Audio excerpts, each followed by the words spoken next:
Hello, my friends. I think that after the last two or three videos, I've been talking about being authentic, right? And that it all begins with ourselves. Can we be authentic with ourselves? And it made me think about today to talk about emotional intelligence or EQ, not IQ, but EQ. And that is something that we are very aware of, but it's not something that most people are living yet or have embodied yet. So, I mean, it's not about having a high or a low EQ, but it will show you where you can get more emotionally intelligent depending on how you react or respond in certain situations. With IQ,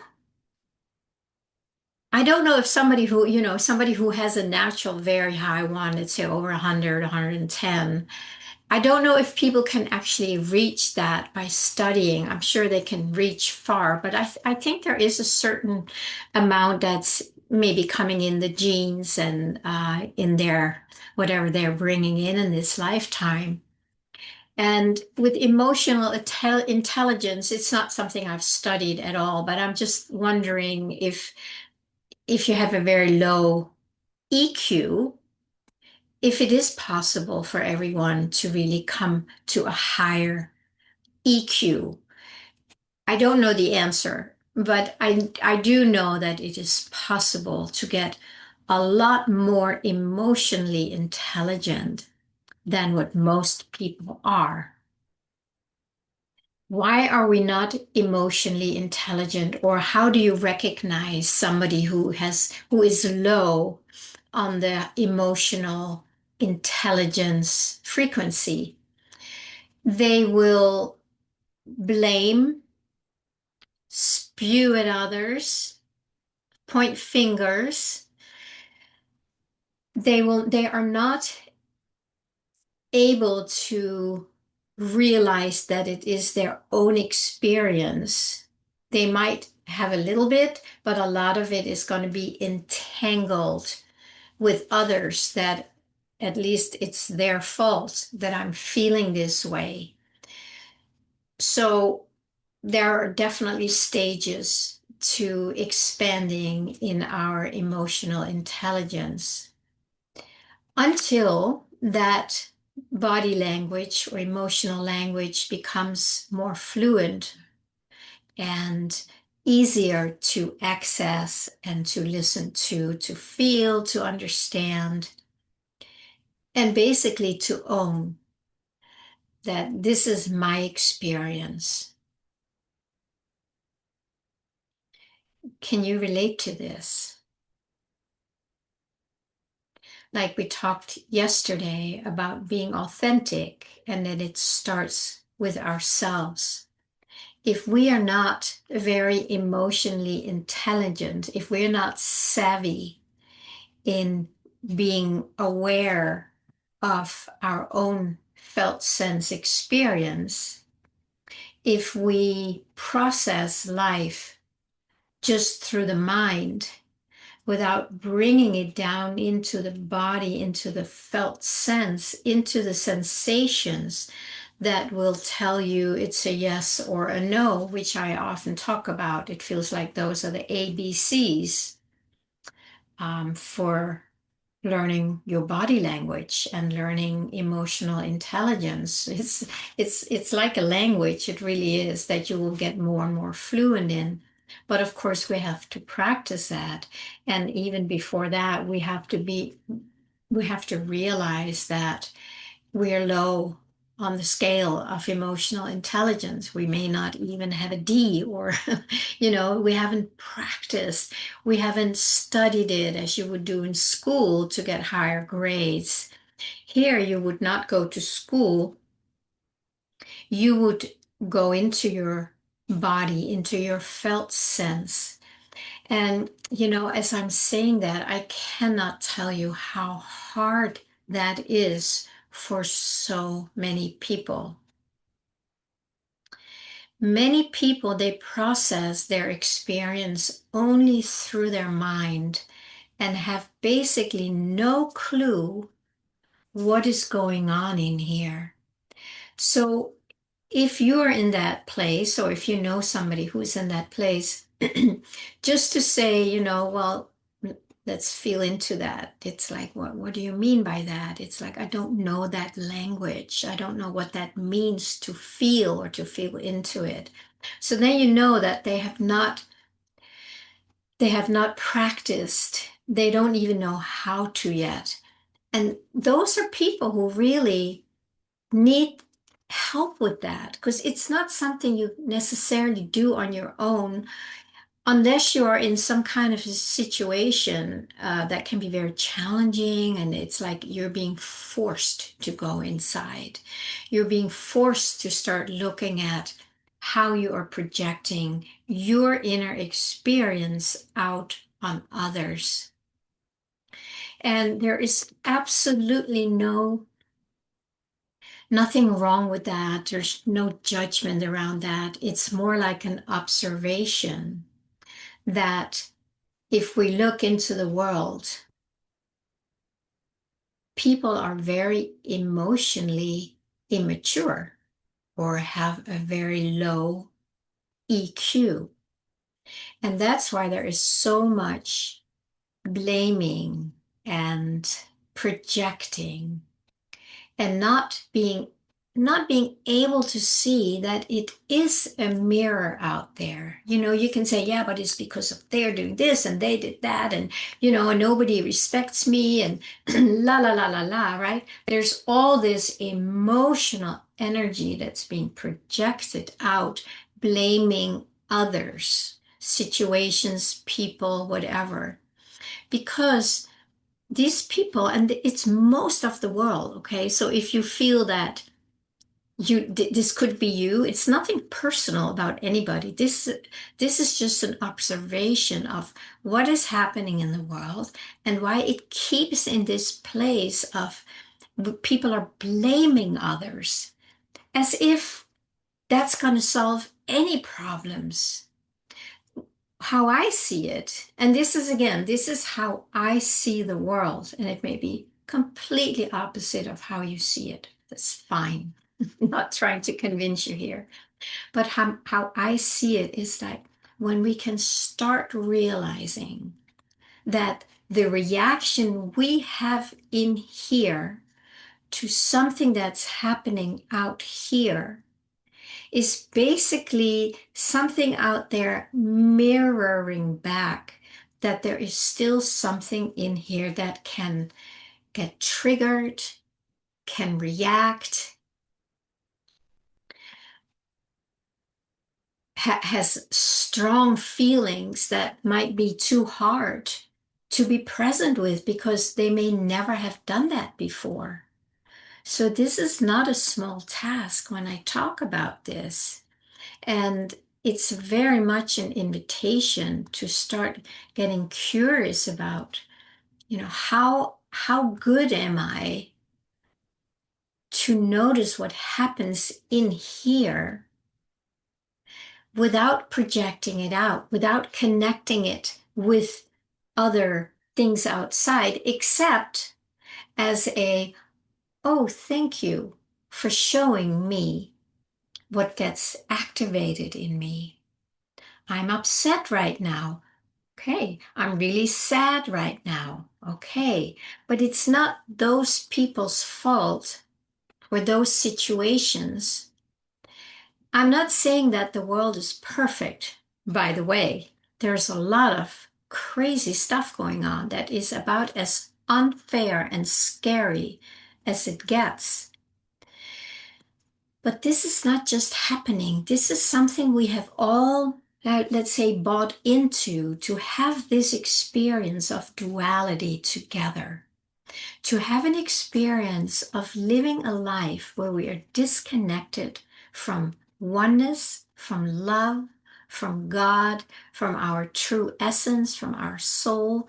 This is If it's true, and I do sense that it's true based on, many, many years in this work, that we came here to have an experience other than oneness, other than love. We came here to experience duality. And I think we can all agree that the experience has maybe run a little amok and doesn't quite know how to um, go back and stop this experience. But we can. And everything starts with ourselves, not with our mind, with our felt sense presence, with our felt sense experience, with our inner experience, no matter what happens on the outside. It can trigger it, and it does. Have you noticed? We trigger each other, but it's not the other. It is my trigger. I shared about it yesterday with my friend, right? Where something came up and we were both able to just like, wow, look what's happening in me. And then things starts dissolving. But if you get into something like it's their fault, you are missing the gift and the opportunity to step into your felt sense experience. So you need to become aware of what is going on in here. Have you already done work with that? And how is it working for you? If you want to comment below, that would be wonderful to have a conversation going here so that we can find out, yeah, I've done this and this works for me and it's still challenging here. I'm trying, but I can't get past my head and my projections. There's the whole gamut. But just to become aware of it, I do believe that if we want to live in a different world, we really have to own our unresolved, unloved, unintegrated parts that, as long as they're unintegrated, they're projected out into what we call the world. I know it's so hard to fully take responsibility for what's going on, not in a blaming way at all, more in a curious way, like, wow, I wonder when I judge this person out there, what is happening in me? What is it that in here that wants to judge that person? And then you go there and you just feel the judgment. Where is it living? Is it in your belly? There's anger there. Let's listen to the anger. And many times, of course, it leads back to previous experiences, very commonly to our parents, not always. But it doesn't matter where it starts. What matters is that we learn to be with it and take responsibility for our own experience in a loving manner, not in a blaming, judging, whatever manner, because then you're just adding to it. That is not the love that comes through. It's we meet it in ourselves with love because that softens the edges and then it can melt back into the ocean of oneness. And then there is just no projection. There might be irritation that people do things. There might be discomfort. There can be all kind of things. But can we own them? Can we feel the trigger? Can we feel the whatever comes up for us and stay there? That's how you become very emotionally intelligent when you can stay there and you start listening to it. It's like you allow it to unpack. And in that, you will be listening. It's like, oh, wow, you're really upset. Yeah, because, right? So then there is a belief there, like, it's people don't respect me, let's say, or, this is how my family used to treat me. So these are parts that are still they're still unpacked. They they're still living inside us as undigested emotions. And undigested emotions, they're very reactive and very projective. So we project them out because they haven't been digested. And only you and I can digest our own emotions. When we do, we grow in emotional intelligence. And then next time when you experience something similar, you are able to be present with it without blaming or projecting. It might still be very uncomfortable. I'm not saying you're going to walk around, as an angel, but at least you stop projecting it out and you own the fact, like, I'm still really irritated when I see this happening. Fine, no problem. Go and be with that irritation. Help your irritation be understood.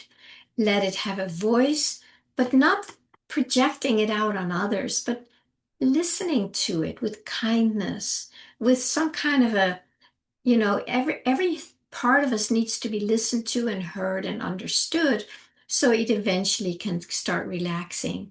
And I think self-love is probably the best teacher to raise in emotional intelligence. So instead of, disowning it and projecting it out, now you own it and you do it with love. It changes the world. Love and self-love, self-love to yourself, not trying to be loving, not pretending, not ignoring your own experience, and trying to be loving. No, that's not authentic. That's inauthentic. That's trying to be something that you're not. And that's not very loving to yourself. This, my friends, this is my thing here on planet Earth this time around, at least for now. There's a lot more that I'm here for, but this has been the core of what I've been sharing for many, many years.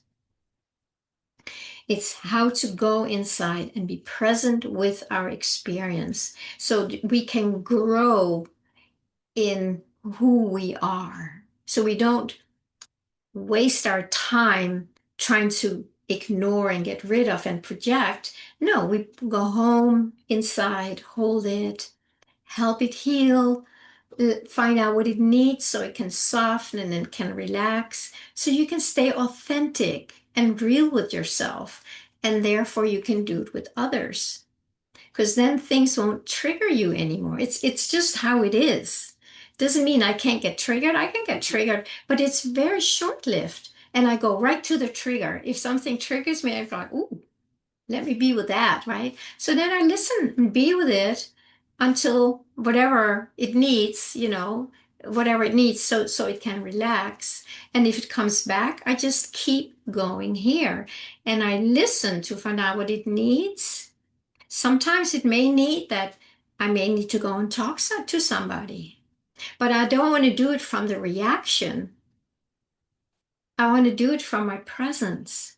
So I want to help this reaction, this unintegrated part, to feel more integrated and relaxed. And then I can go out and talk to somebody and be very honest and authentic and actually also loving but firm, So it's not a matter of, oh, when you do this, this happens.